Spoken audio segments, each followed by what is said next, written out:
And only Rodney Boyd from Insider Talk here on FM News Talk 97.1 is joining us. How are you, my friend? I'm very, very, very glad to be with you in studio. Looking forward to seeing you in black tie on Monday night. Can I just tell you that? Well, thank you. I'm looking forward to right back at you. Looking forward to you seeing you in black tie. Look, it's a big day for our state. It's a big day for our state. A lot of new things on the horizon in Jefferson City. What you're referring to is inauguration and specifically the ball. The inaugural ball. The black tie ball. Yeah, yes, that takes place at the Capitol building, correct? It does. It takes place at the Capitol, and it is actually for those that care, it's open to the public. So this is not a private event. So if you're listening and saying, how is it that Mark Cox gets to go to all these VIP events? I got an invitation. I'm just saying, I got an invitation from the inaugural committee. Absolutely. So I'm not dropping names or anything. But no, it's the time where the legislators, before they get to the rubber meets the road work, have an inaugural celebration of their hard work, their elections. It's a bipartisan event, meaning that the Democrats and Republicans all sort of celebrate together their inaugural activities. The new governor, the new statewide office holders, all effectively sworn in earlier that day. And then literally I can tell you that for people that think it's all a boondoggle and a party, the next morning, that Tuesday, which we'll be covering here on the station, they get to work. And they are intending on getting to work in terms of some big policy shifts that the election in this state centered on. Right to work, tort reform, ethics reform. I listened to and was there this week when the Senate president and the speaker gave their respective opening day remarks, and the message that they wanted to send to Missourians is, you've given the Republican Party in this particular state all the levers of control in terms of legislation and executive branch.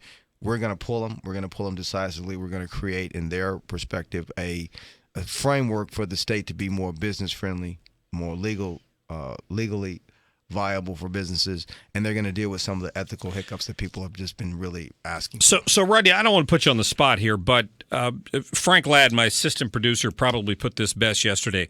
When you mention RTW, when you mention right to work, it's like waving a big red flag at union members, and the phone lines start lighting up, and they call in here all put out about right to work. And I understand it because they feel that their job security, their union job security, is somehow threatened by this. Sure. My argument has been, and please correct me if I'm wrong, my argument has been that if you work under a collective bargaining agreement, nothing in right to work weakens it.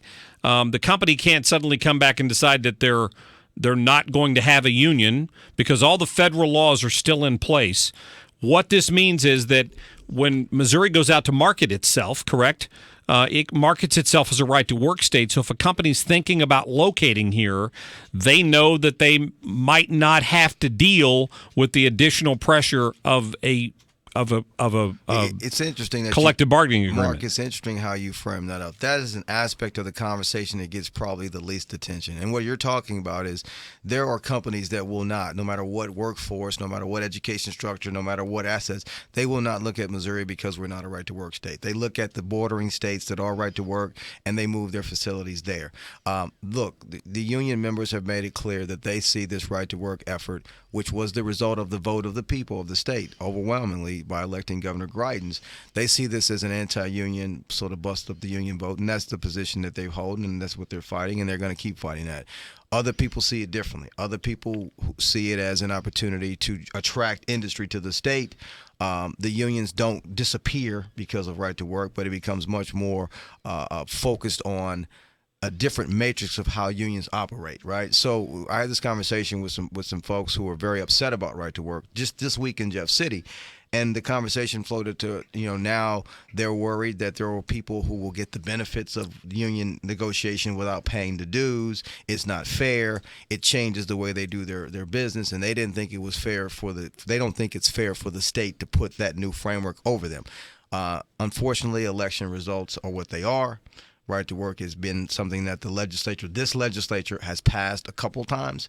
The prior governor, the Democratic governor, vetoed it, and there wasn't the votes to override it. We're not in a situation this session where we need to override because Eric Grietens, when he was running, said, if I am governor, I will support right to work legislation.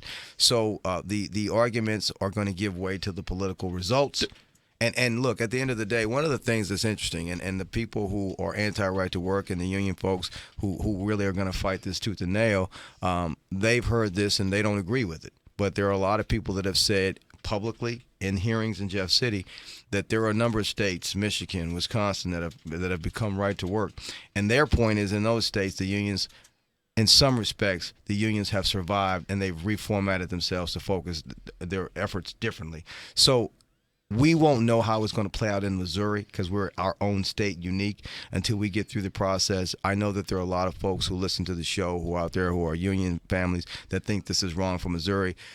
What people are going to have to figure out is how we're going to live in the world as it will be, and this will be a right-to-work state by August 28th, and there's just no turning back on that. Yeah, you haven't seen, and I don't want to belabor this too much longer, but have you seen any legislation with the actual wording on it yet of what right to work looks like? Oh, yeah. No, absolutely. I don't have the bill number, but the bills are filed. They're absolutely filed, and they will be referred to committee.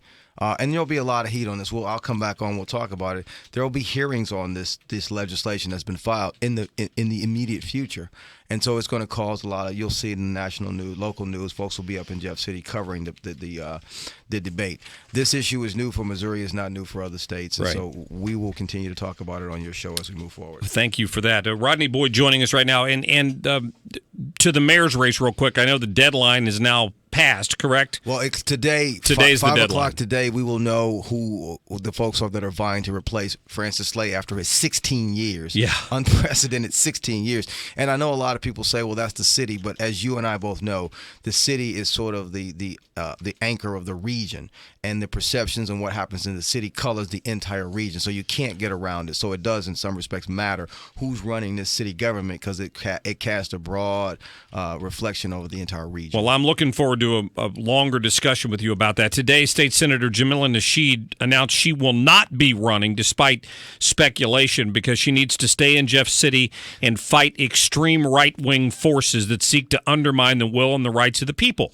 I wonder if she was fighting the people that tried to overturn the legitimate election of Donald Trump by challenging the Electoral College. Anyway, a discussion for a different day, Rodney. Absolutely. I had to get my 2 cents in there. I appreciate it. I hope people will tune in to your show Sundays, of course, noon to 1. Rodney Boyd with the Insider Talk here on FM News Talk 97.1. Thank you for having me. I'll see you Monday. Absolutely. Looking forward to it. Rodney, thank you very much. All right, we'll get to more of your phone calls. To my example of fake news by CNN yesterday. I'll play it for you right here on The Mark Cox Show. I'm gonna give you my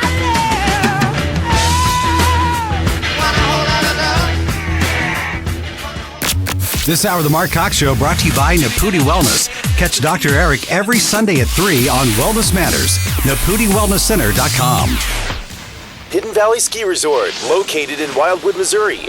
Ski Ride Tube.